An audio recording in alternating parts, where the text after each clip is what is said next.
Tejo walked into the great meeting room of the Galactic Council for the first time.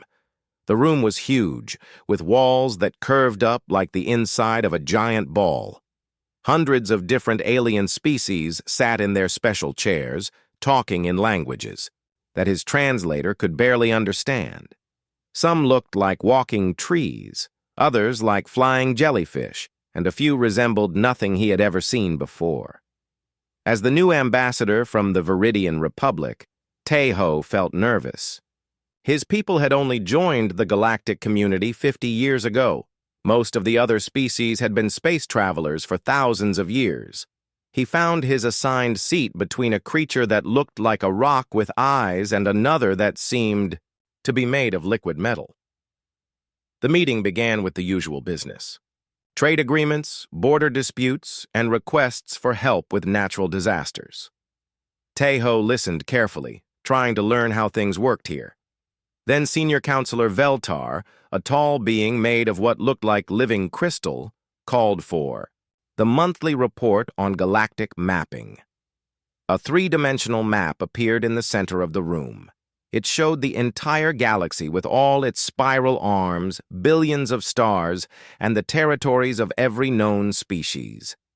Tejo studied it with interest. He could see his own people's small region near the outer rim. He spotted the massive territories of the ancient Zephyrian Empire and the scattered worlds of the nomadic drift clans. But then he noticed something strange. In one section of the galaxy, there was just empty space marked with simple words. Human. Territory. No details, no star systems marked, no trade routes going through it. Just blank space. It was like someone had erased that part of the map. Tejo raised his hand. The room went quiet. All eyes turned to him, and he suddenly felt very small. "Senior Counselor," he said, his voice shaking a little. "I noticed that the human territory on the map has no details. Is this an error?" The silence in the room became heavy and uncomfortable. Veltar's crystal body seemed to dim, and his usual bright glow faded to almost nothing. Other council members shifted in their seats, making small, nervous sounds. "That is intentional, Ambassador Tejo," Veltar said slowly. "The humans prefer their privacy. But every other territory shows star systems, colonies, trade routes," Tejo continued. "Surely basic navigation information would be helpful for emergency situations, or no." The word came from Admiral Kelv, a warrior species known for their courage in battle. Even his thick armored hide seemed to shiver. "Some boundaries exist for everyone's protection, young one. The humans, they have their reasons."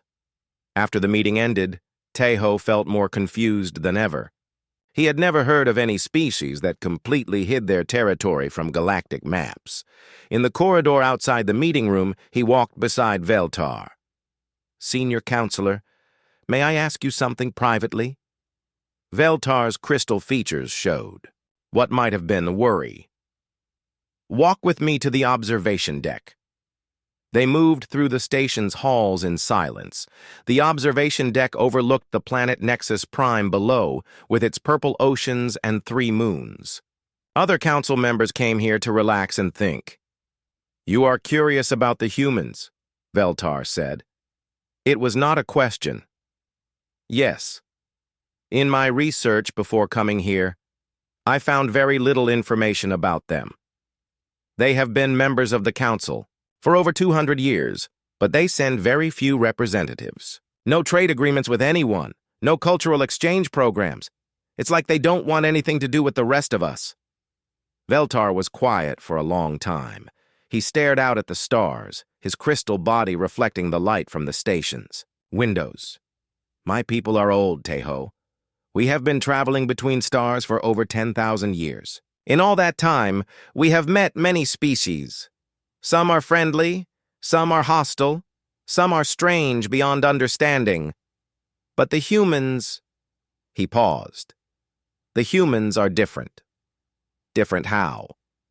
"They appeared suddenly about 250 years ago. No one saw them coming.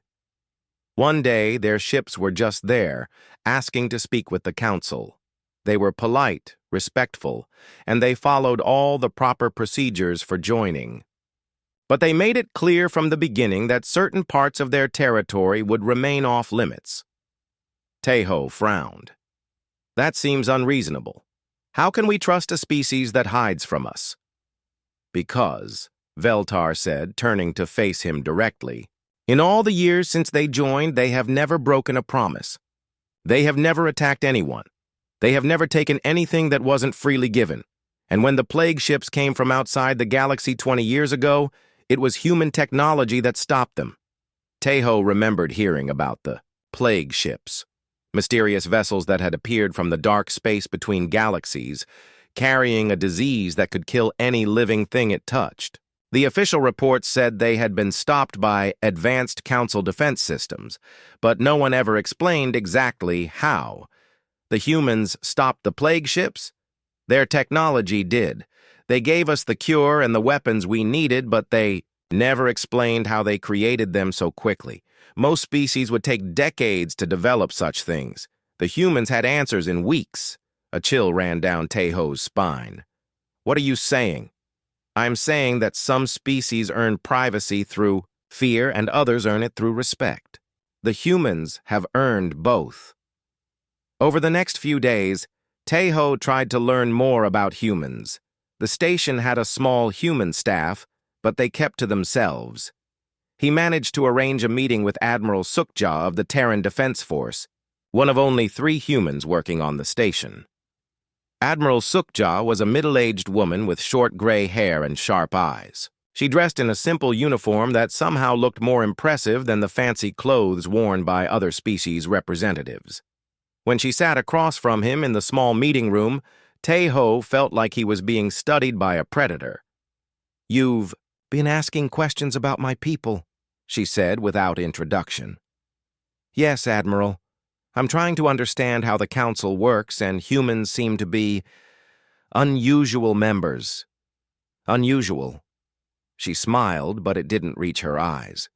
That's one way to put it. I don't mean to offend. It's just that your territory on the galactic maps shows no details and you're curious. She leaned back in her chair. Curiosity is good, Ambassador. It shows intelligence. But some questions don't have answers you would want to hear. I don't understand. Admiral Sukja was quiet for a moment. She looked out the small window at the stars beyond. How long have you been away from your home world, Ambassador? About 6 months now. Why? I've been away from human space for 12 years. Her voice became softer, almost sad. Sometimes I forget what it's like there. What it's really like. What do you mean? She turned back to him, and for just a moment, he saw something in her eyes that made him want to run. Not anger or hatred, but something much deeper and more frightening. Knowledge, maybe. Or burden. You wouldn't understand, she said simply. None of you would. That night, Tejo couldn't sleep. He went to the station's archives, hoping to find more information about humans. Most of the files were basic. Population numbers, fleet sizes, diplomatic records. Nothing that explained why they were so secretive. Then, buried deep in the old files, he found something. A data fragment from over 200 years ago, so corrupted that most of it was unreadable. It appeared to be part of a transmission, maybe from a human ship or station. Most of the words were gone, destroyed by time and data decay. But a few phrases remained. The barriers are holding. But if they ever fall. And finally, the galaxy will remember why we. The rest was silence. Tejo stared at the fragment for a long time. What barriers? Remember why they what? The questions multiplied in his mind, but he had no answers. As he walked back to his quarters, he passed a viewport showing the galaxy. Beyond. Somewhere out there, in the region marked only as human territory, was a mystery that no one seemed willing to discuss. But Tejo was determined to find out why. 3 weeks after finding the data fragment, Taeho decided he needed help. The mystery of human space was eating at him, making it hard to focus on his regular duties as ambassador. He needed someone who studied old civilizations and lost history. Dr. Bong-Soo worked in the deepest levels of the station, where the archaeologists and historians kept their research. Taeho had met him briefly at a diplomatic dinner. Bong-Soo was a quiet man from the Kepler colonies who spent his time studying dead civilizations and ancient artifacts. The research level smelled like old books and electronic equipment. Bong-Soo's office was small and crowded with strange objects from a dozen different worlds. Crystals that still glowed with unknown energy sat next to metal sculptures that seemed to move when no one was looking directly at them. "Ambassador Taeho," Bong-Soo said, looking up from a tablet covered in symbols that hurt to look at. "What brings you to the forgotten corners of the station?" "I need to ask you about something. About humans, and why their territory is blank on all our maps." Bong-Soo's friendly expression changed immediately. He set down his tablet and studied Taeho's face carefully. "That's a dangerous curiosity, Ambassador. Why do you want to know?" "Because I'm supposed to represent my people in the council, and I can't do that properly if I don't understand how the galaxy really works. The humans are clearly important, but no one will talk about them." Bong-Soo stood up and walked to his window, which showed the deep space beyond the station. "In my work, I study species that are gone now, civilizations that reached for the stars and then vanished. Do you know what I've learned?" "What?" "Every species that achieved spaceflight has legends, stories about things that live in the dark between stars. Most people think these are just myths, fears that young civilizations create to explain the unknown." Taeho felt a chill. "But you don't think they're myths?" "The oldest races call them different names. The Altarians have stories about the sleepers beyond the rim. The extinct Hadron Empire wrote about the Watchers in the dark, the crystal. Minds of Vega speak of the hunger that comes from emptiness.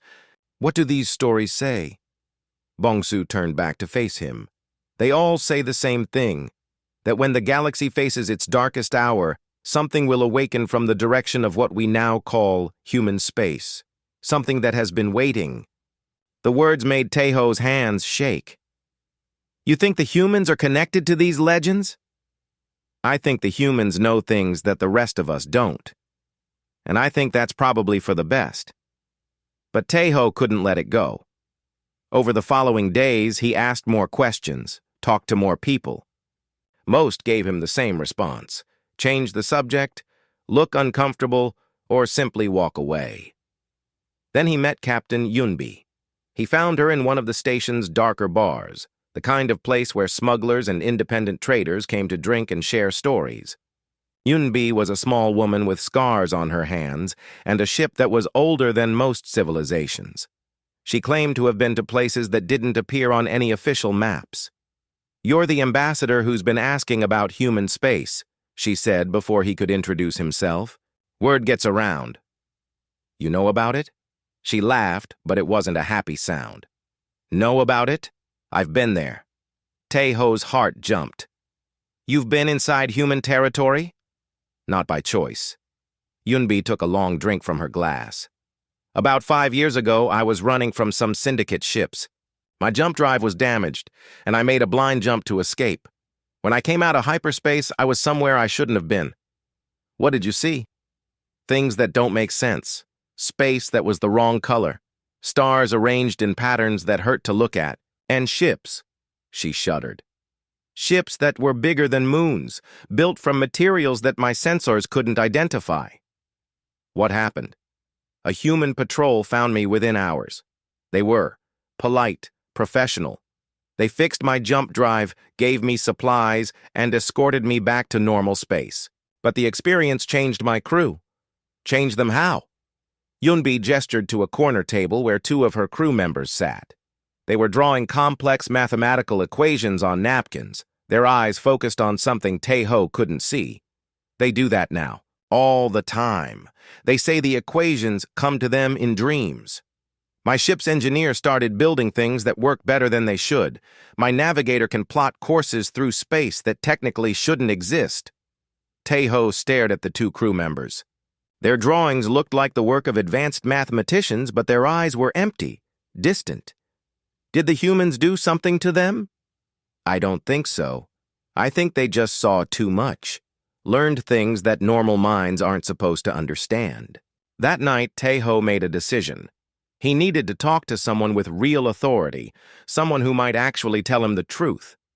There was only one human on the council with enough seniority. Counselor Insu. Counselor Insu had been serving the council for 30 years. He was an older man with gray hair and kind eyes, but Taeho had noticed that other council members treated him with unusual respect. Not the kind of respect given to a friend, but the kind given to someone they feared to anger. Getting a private meeting took weeks of requests and paperwork. When Insu finally agreed to see him, it was in a secure room deep within the station's diplomatic section. "You've been asking questions," Insu said as soon as the door closed. "Questions that make people nervous. I need to understand. I represent my people, and I can't do that properly if I don't know how the galaxy really works." Insu studied him for a long moment. "You're not going to give up, are you?" "No." "Then I suppose it's better that you hear the truth from me than discover it on your own." Insu walked to a wall panel and pressed several buttons. The room's security systems activated, ensuring complete privacy. "What I'm about to tell you is classified at the highest levels. If you repeat it to anyone without authorization, you will disappear. Not killed, not imprisoned. You will simply cease to exist. Do you understand?" Taeho's mouth went dry, but he nodded. "Every species in this galaxy evolved naturally," Insu began. "Every single one. Billions of years of evolution, from simple organisms to spacefaring civilizations. Every species except us." "What do you mean?" "Humans didn't evolve on Earth, Taeho. We were made, created, designed for a specific purpose by something that decided the galaxy wasn't ready to know what we really are." The room seemed to spin around Taeho. "Created by who?" "By the galaxy itself. Or rather, by the intelligence that exists within it. You see, galaxies aren't just collections of stars and planets. They're living systems, and this one developed a defense mechanism." Insu pressed another button, and a display showed sensor readings that made no sense. Energy signatures that didn't match anything in known physics. Structures that seemed to exist in more than 3 dimensions. These readings come from our border sensors. Every day, we monitor something that exists just outside normal space. Something that feeds on complexity, on diversity, on the kind of life that fills this galaxy. What is it? We call them the Devourers. They exist in the space between galaxies, and they're always hungry. When a galaxy becomes too complex, too interesting, they notice it, and then they come to feed. Taeho felt sick. They're coming here? Eventually. Not tomorrow, not next year, but someday. When they do, every species in this galaxy will need to work together to survive. But most species aren't ready for that kind of cooperation. They're still fighting over resources and territory. So humans. We're the galaxy's immune system. We were created to prepare for that day, to guide the galaxy's development, and to fight when the time comes. But we can't do it alone, and we can't do it if everyone panics. Insu turned off the display and looked directly at Taeho. "That's why our territory is blank on the maps. Not because we're hiding from you, but because we're protecting you from knowledge that would destroy the stability we're trying to build. How long do we have? Centuries, maybe longer. But preparation takes time, and trust takes even longer to build." Taeho sat in silence, trying to process everything he had learned. The weight of the secret felt crushing. "Why are you telling me this?" "Because your people will be important in what's coming. The Viridian Republic has something most species lack, the ability to unite different groups under a common cause. We'll need that skill." What do you want from me? Help us prepare the galaxy, not through force or manipulation, but through guidance. Help other species develop the technology and cooperation they'll need, and keep this secret until the time is right to reveal it. As Taeho left the meeting, his mind was full of questions and fears. He looked at the other council members differently now, wondering which ones knew the truth and which ones were still in the dark. The galaxy suddenly seemed much larger and much more dangerous than before. 2 months after his conversation with Counselor Insu, Taeho couldn't sleep. The knowledge he carried felt like a weight on his chest every night. He knew terrible things were coming to the galaxy, but he couldn't tell anyone. The secret was eating away at him. He decided he needed to see human space for himself. Just knowing about the Devourers wasn't enough. He needed to understand what humanity was really doing in their hidden territory. Finding someone willing to take him there was almost impossible. No official council ships were allowed near the human border. Commercial flights avoided the area completely. But Taeho remembered Captain Yunbi, the smuggler who had accidentally entered human space years before. He found her at the same bar, sitting with her strange crew members who were still drawing their endless equations. When he approached her table, she looked up with tired eyes. "Let me guess," she said. "You want to go where you shouldn't go. I need to see the human border. I'll pay whatever you ask. It's not about money, Ambassador. It's about staying alive and staying sane." She gestured to her crew members. "Look what happened to them just from seeing the edge of human space. You want to go deeper?" "I have to. There are things I need to understand." Yunbi studied his face for a long moment. "You know something. Something that's driving you crazy. Because you can't share it." Taeho nodded. "Fine, but we're taking backup, and if things go wrong, I'm turning around immediately." 3 days later, Taeho found himself on Yunbi's ship with 3 other passengers. Dr. Hai-jin was a quantum physicist from the University of New Seoul who specialized in impossible technologies. Lieutenant Kite was a council security officer who had his own suspicions about human activities. Pilot Sang Woo was Yunbi's friend, an expert at navigating dangerous space. The journey to the human border took 2 days. As they got closer, the ship's instruments began showing strange readings. Space itself seemed different here, thicker somehow. The stars looked wrong, arranged in patterns that hurt to think about. "We're approaching the boundary," Sang-woo called from the pilot's seat. "Energy levels are off the charts." Through the ship's windows, Taeho could see structures in the distance. They looked like rings around stars, but they were massive beyond understanding. Each ring was larger than most planets, and they glowed with energy that his eyes couldn't properly process. "What are those?" Dr. Hee-jin whispered, her instruments going crazy with readings. "Human technology," Yunbi said grimly. "Things that shouldn't be possible according to our physics."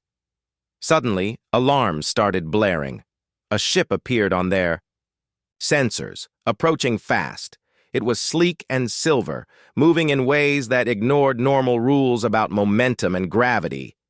"This is Commander Da-sam of the Human Border Patrol," a voice said over their communications. "You are in restricted space. Please state your purpose." Yunbi looked at Taeho. He activated the communication system. "This is Ambassador Taeho of the Viridian Republic. I request permission to speak with human authorities about matters of galactic security." There was a long pause. Then, "Ambassador, you are not authorized to be in this region. However, given your diplomatic status, we will escort you to Border Station 7 for processing." The human ship moved alongside them, and Taeho could see it clearly for the first time. It was beautiful and terrifying, built from materials that seemed to shift and change as he watched. Part of it looked solid. Part of it looked like controlled energy, and part of it seemed to exist in dimensions his mind couldn't grasp. Border Station 7 was even more impossible. It looked like a small moon, but it was clearly artificial. Its surface was covered in structures that moved and flowed like living tissue, but made of metal and energy. Docking bays opened in its side like mouths, welcoming their ship inside. Inside the station, they were met by Commander Dasom and her crew. Dasom was a young woman with bright eyes and a confident smile, but there was something about her that made Tae-ho think of Admiral Sukja. The same sense of hidden knowledge, of burdens carried in silence. Her crew included both humans and what looked like synthetic beings. The synthetic crew members were beautiful in a way that was slightly unsettling, perfect in a way that natural evolution never achieved. "Welcome to Border Station 7, Dasom said. "I'm afraid you can't proceed further without proper authorization, but I'm curious about your mention of galactic security matters." "I've learned some things," Tae-ho said carefully. "Things that make me believe humanity's role in the galaxy is more important than most people realize." Dasom exchanged looks with her crew. "Follow me. There's someone you need to meet." They walked through corridors that defied understanding. The walls seemed to be made of living light, and gravity pointed in different directions depending on where they walked. Dr. Hee-jin was taking readings constantly, muttering about impossible energy configurations and 11-dimensional architecture. Director Won-shik met them in what appeared to be an observation lounge. Through massive windows, they could see deep into human space.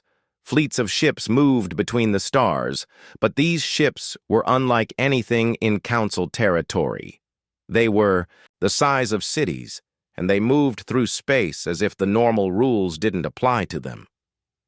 Won-shik was an older man with gray hair and kind eyes, but when he looked at Tae-ho, the ambassador felt like he was being examined by something much larger than a single human being. "Counselor In-soo sent word that you might be coming," Won-shik said. "He thinks you're ready to see more of the truth." "I need to understand what humanity is really doing out here." "Understanding and being ready to understand are different things," Won-shik replied. "But given what's at stake, perhaps it's time to take that risk." He pressed a button, and the windows changed. Instead of showing the nearby human ships, they now showed the deepest regions of human space.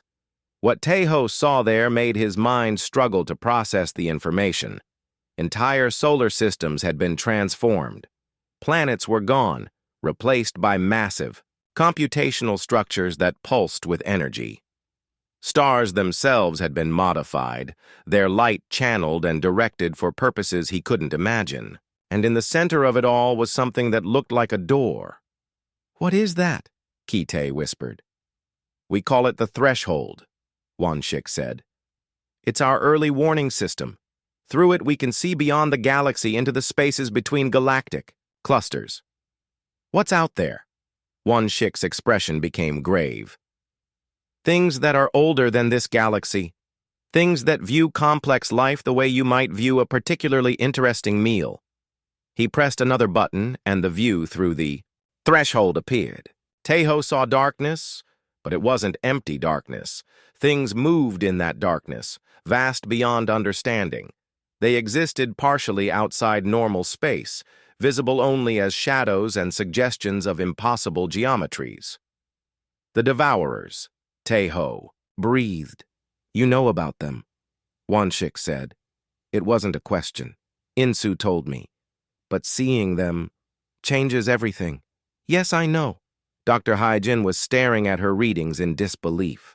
"The energy signatures are impossible. They exist in 11 dimensions simultaneously. How do you fight something like that?" "Very carefully," Won-shik said, "and with the help of every intelligent species in the galaxy." "Are they coming here?" "Eventually.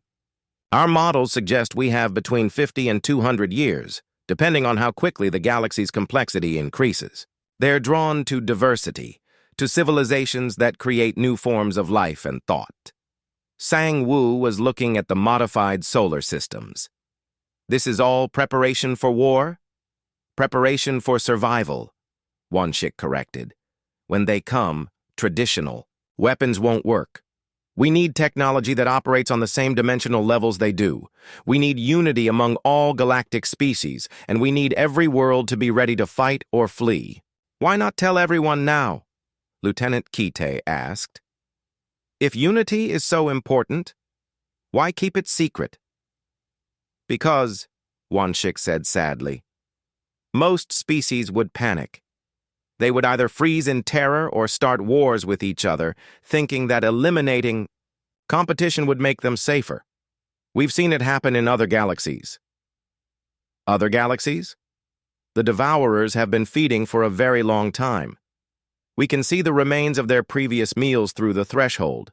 Dead galaxies, stripped of everything that made them interesting. Tejo felt sick. How many? Thousands. Maybe millions. We're not the first galaxy to face this threat, but we might be the first to survive it. As they prepared to leave the station, Wanshik pulled Tejo aside. What you've seen today is just the beginning. If you want to truly understand what humanity is doing, what we're preparing for, you would need to visit the Threshold installation itself. But that knowledge comes with a price. What price? You would become part of this, fully committed to preparing the galaxy for what's coming. There would be no going back to ignorance, no pretending that the normal problems of galactic politics matter more than survival. Tejo looked out at the impossible technologies surrounding them, at the fleets preparing for a war that might not come for generations. I need time to think. Of course. But don't take too long. The Devourers may be slow, but they're not patient forever. As their ship left the border station, Tejo watched human space disappear behind them. But the images stayed in his mind. The modified stars, the impossible ships, the dark things waiting in the spaces between galaxies. 3 weeks after returning from the border station, Tejo made his decision. The images of the Devourers haunted his dreams, and he knew he couldn't live with incomplete knowledge. He sent a secure message to Director Wanshik requesting permission to visit the Threshold installation. The response came back within hours. Request approved. Prepare for extended stay. Bring Dr. Hyajin if she's willing. Her expertise will be valuable. Dr. Hyajin didn't hesitate. After what I saw at the border station, I have to know more. My instruments recorded things that shouldn't exist. I need to understand how they work. Lieutenant Kite wanted to come too, but his security clearance wasn't high enough. Instead, Pilot Sang Wu volunteered to transport them, claiming his navigation skills might be useful in the strange space around human territory. The journey deeper into human space took 5 days. Their ship was escorted by Admiral Yun Seo, one of humanity's most senior military leaders. Her vessel was even more advanced than the border patrol ships, moving through space in ways that made Tejo's head hurt to watch. The space around the Threshold installation is unstable, Admiral Yun Seo explained over the communication system. Reality becomes flexible there. Your minds will try to make sense of things that don't follow normal rules. Don't fight it. Just accept what you see. As they traveled deeper into human territory, the modifications to space itself became more obvious. Entire star systems had been rebuilt according to principles that had nothing to do with natural physics. Planets orbited, in impossible configurations, held in place by forces that Dr. Hyjin's instruments couldn't identify. They're treating space-time like a construction material, she whispered, staring at her readings. They're building with the fundamental forces of the universe. They passed through regions where the laws of physics had been locally rewritten. In one area, light moved in spirals instead of straight lines. In another, gravity flowed like water, pooling around massive structures that served purposes Tejo couldn't guess. The human civilization they saw was beyond anything in the Council territories. Ships the size of moons moved between stars, carrying out tasks that involved reshaping reality itself. Construction projects spanned multiple solar systems, creating networks of technology that operated on scales he had never imagined. But it wasn't the technology that impressed Tejo most. It was the sense of purpose. Every human ship, every structure, every modification to space itself seemed focused on a single goal, preparing for the war against the Devourers. The Threshold installation was located in a star system that had been completely transformed. The original planets were gone, replaced by a single massive structure that surrounded the star like a shell. The shell was covered in sensors, weapons, and devices that hurt to look at directly. "Welcome to Threshold Primary," Admiral Yun Seo said as they docked, "the most important place in the galaxy and the most dangerous." Inside the installation, they were met by Dr. Jae-min, a human scientist who specialized in what he called ontological engineering. He was a young man with bright eyes and an enthusiasm that reminded Tae-ho of a child with a new toy. "You're here to see the truth," Jae-min said excitedly. "The real truth, not just the simplified version we tell people at the border stations." As they walked through the installation's corridors, Tae-ho noticed that some of the human crew members looked different from the ones he had met before. They moved with perfect coordination, as if they were connected to each other in some invisible way. Their eyes held depths that seemed to go on forever. "Enhanced humans," Jaemin explained when he noticed Tae-ho staring. "When you're fighting beings that exist in 11 dimensions, regular human consciousness isn't enough. We've had to expand ourselves." "Enhanced how?" "Neural networks that extend beyond individual brains. Consciousness that can perceive dimensions most minds can't process. Memory systems that can store information from multiple timelines simultaneously." Dr. Hai-jin looked fascinated and terrified at the same time. "Multiple timelines. The Devourers don't just exist in space. They exist across time as well. Fighting them requires strategies that take effect before the battle even starts." They arrived at the heart of the installation, a vast chamber containing the threshold itself. It was impossible to describe properly. It looked like a doorway, but it opened onto something that wasn't space. Through it, Tae-ho could see the darkness between galaxies, but now he could see it clearly. The Devourers were there, vast beyond understanding. They moved through the dark like living storms, each one larger than entire star systems. They were made of something that wasn't quite matter and wasn't quite energy, existing in dimensions that regular physics couldn't account for. "They're beautiful," Dr. Hai-jin whispered, her instruments recording data that would keep scientists busy for centuries. "They're hungry," said Dr. So-young, the installation's chief researcher. She was an older woman with silver hair and eyes that had seen too much. "And they're very, very patient." Dr. So-young led them to an observation platform where they could watch the Devourers more safely. Even through the Threshold's protective systems, being this close to them felt dangerous. "They feed on complexity," she explained, "not just individual life forms, but entire systems of interacting intelligence. They consume the relationships between species, the networks of trade and culture and conflict that make a galaxy interesting."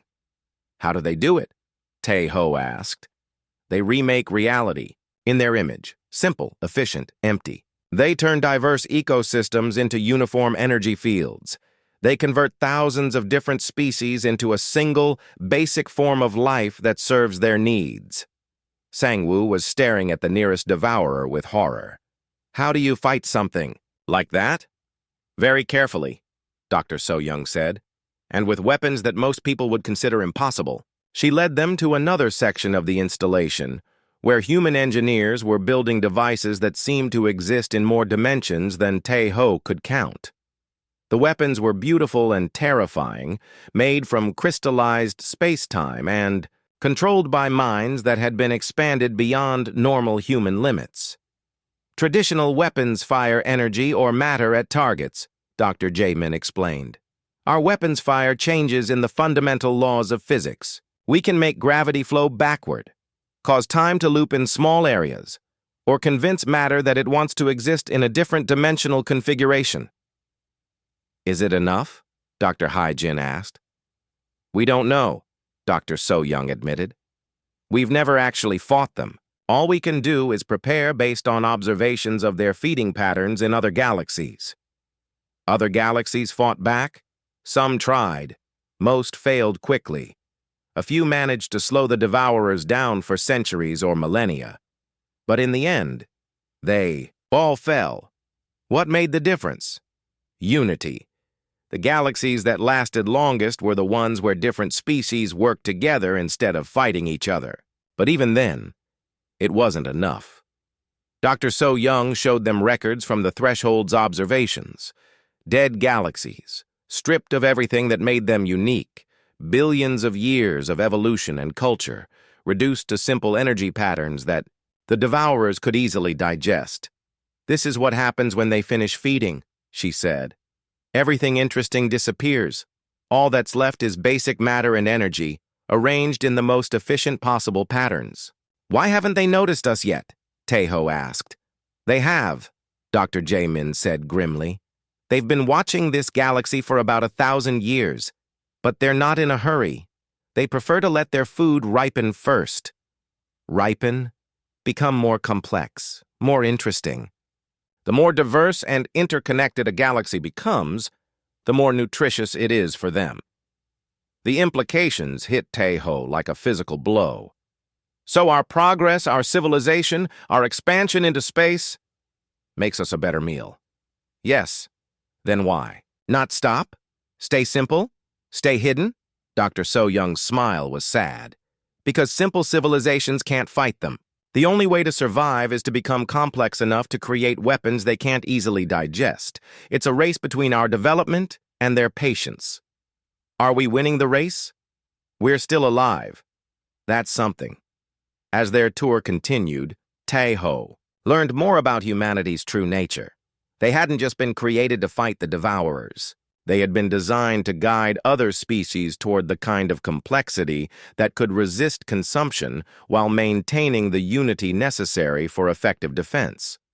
Every decision we make, Admiral Yunseo explained, is calculated to prepare the galaxy for what's coming. We encourage technological development in useful directions. We prevent wars that would weaken galactic civilization. We share knowledge that makes other species stronger without revealing information that would cause panic. How long can you keep it secret? Not much longer. Long-range sensors show the Devourers beginning to move in our direction. We estimate 50 to 70 years before they arrive in force. And then? Then we find out if our preparations were enough. As they prepared to leave the Threshold installation, Dr. So-Young gave Taeho a small device. It's a communicator, she explained. If the situation changes, if the Devourers move faster than expected, we'll need to contact our allies immediately. You're one of those allies now.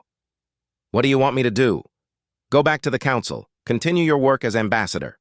1 year after visiting the Threshold installation, Taeho had become a different person. The knowledge of the Devourers changed everything about how he saw the galaxy. Every council meeting, every trade dispute, every territorial argument now seemed like children fighting over toys while a forest fire approached their village. But he couldn't tell anyone directly. Instead, he had to work carefully, following the example that humanity had set. Gradual preparation, gentle guidance, building strength without causing panic. He wasn't working alone. Ambassador Minho had joined the council staff 6 months ago, officially as a human cultural liaison. In reality, he was one of humanity's most skilled strategists, tasked with preparing other species for the coming revelation. Strategist He Young worked with galactic military leaders, running theoretical exercises that were actually training programs for anti-devourer warfare. Her official job was studying defense against hypothetical extragalactic threats, but the skills she taught would be essential when the real war began. The Altarian Defense Force is making excellent progress, He Young reported during one of their secret meetings. Their new shield generators can operate in 11 dimensions, though they don't understand why that's important yet. What about the Kepler colonies? Taeho asked. Dr. Bong Su has been sharing his research more widely. 3 major universities are now studying the connection between ancient legends and modern physics. They're not ready for the full truth, but they're asking the right questions. The work was slow and frustrating. Every advance had to be disguised as something else. Every bit of preparation had to seem like a natural development rather than part of a larger plan. But it was working. Across the galaxy, species were developing stronger technologies, forming closer alliances, and beginning to think about threats that came from outside their normal experience. The breakthrough came when Captain Ji-Woo started her Advanced Tactical Training Program. Officially, it was for elite military units from different species to learn to work together. Unofficially, it was preparation for fighting enemies that existed in multiple dimensions. The first graduating class exceeded all expectations, Ji-Woo reported. Mixed species teams, trained in technologies they don't fully understand, ready to fight enemies they've never seen. When the time comes to reveal the truth, they'll be our core leadership. Dr. Sunmi was spreading knowledge through academic channels. Her theoretical physics papers contained practical anti-devourer technologies disguised as abstract mathematics.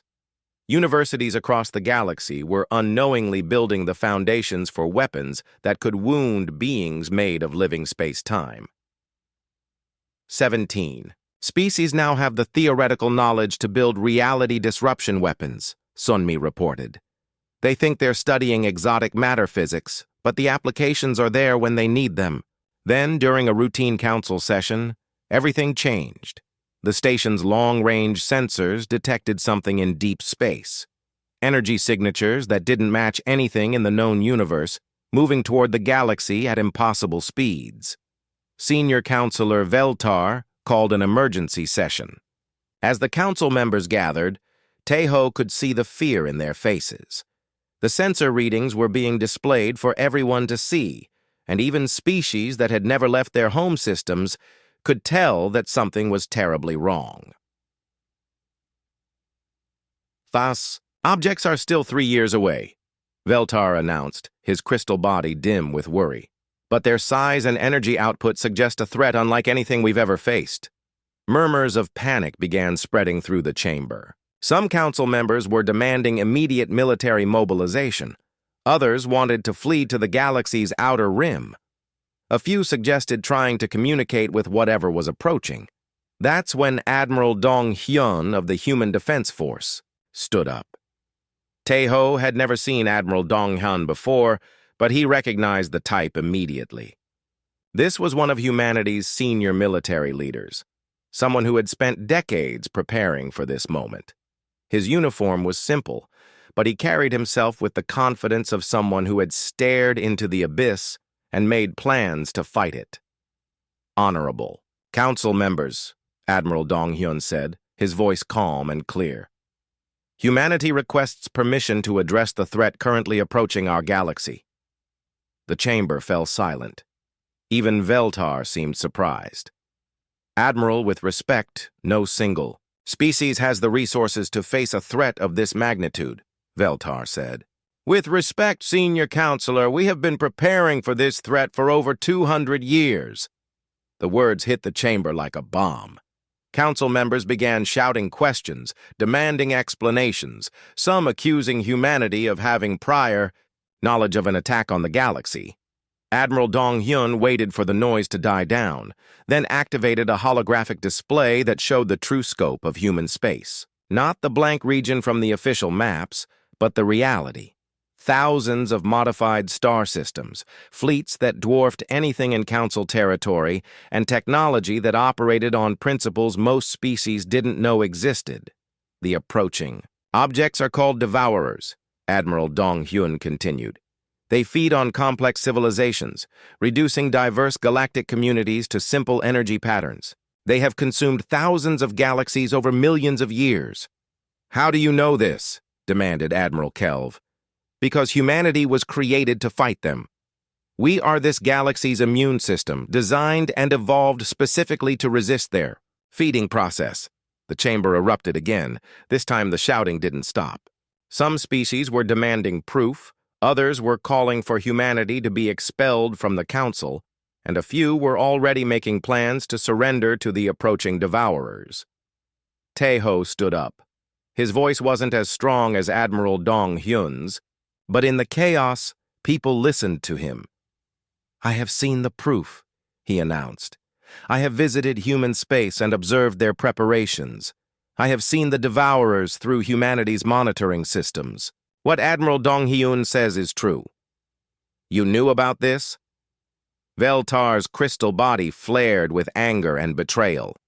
"I learned about it because I asked questions that no one else wanted to ask. The humans didn't seek me out. I forced my way into their secrets because I needed to understand why their territory was blank on our maps." Dr. Hyojin stood up next. "I can confirm Ambassador Tae-ho's report. I have sensor readings and technical data that prove the existence of the devourers and the sophistication of humanity's anti-devourer technology." One by one, other council members began standing. These were the ones who had been secretly prepared, the leaders who had been gradually introduced to parts of the truth over the past year. "The Altarian Defense Force has new shield generators that can operate in 11 dimensions, announced General Texcar. "We were told they were for theoretical research. Now I understand their real purpose. The University of New Kepler has been studying connections between ancient legends and modern physics," added Dr. Rin Tal. "The legends all describe the same threat that Admiral Dong Hyun has just revealed." As more revelations came out, the chamber began to divide into 3 groups: those who accepted the truth and were ready to fight, those who refused to believe and wanted to pretend the threat didn't exist, and those who were paralyzed by fear and couldn't decide what to do. Admiral Dong Hyun waited patiently for the chaos to settle, then made his final announcement. "Humanity is opening our territory to joint defense operations with any species willing to participate. We have weapons, ships, and strategic plans that can give this galaxy a chance to survive. But we cannot do it alone." "What do you need from us?" asked General Vorth, leader of the Syndicate military. "Unity, cooperation, the willingness to fight for something larger than your individual species' interests. The devourers feed on division and conflict. Our only chance is to become something they can't easily digest, a truly unified galactic civilization." Over the following weeks, the galaxy began to transform. Some species joined the Defense Alliance immediately, eager to contribute their unique abilities to the fight. Others remained skeptical but agreed to limited cooperation. A few refused entirely and began making preparations to flee to other galaxies. Tae-ho found himself appointed as the liaison between the Council and humanity's Defense Command. It was a position he had never wanted, but was uniquely qualified for. He was one of the few non-humans who understood both the scope of the threat and the reality of humanity's preparations. 3 years isn't much time, strategist He Young told him during their first official planning meeting. "But it's enough to integrate willing species into our defense network." "What about the unwilling ones?" "We protect them anyway. That's what immune systems do." The work was intense. Species that had been trading partners for centuries discovered they had completely different ideas about military strategy. Technologies that had seemed impossible became routine. Council members who had spent their careers negotiating trade agreements found themselves planning for a war that would determine whether intelligent life survived in their galaxy. But slowly, it was working. The galaxy was uniting in ways that had never happened before. Ancient enemies were sharing technology. Isolationist species were opening their borders. Resources were being pooled on a scale that would have been unthinkable just months before.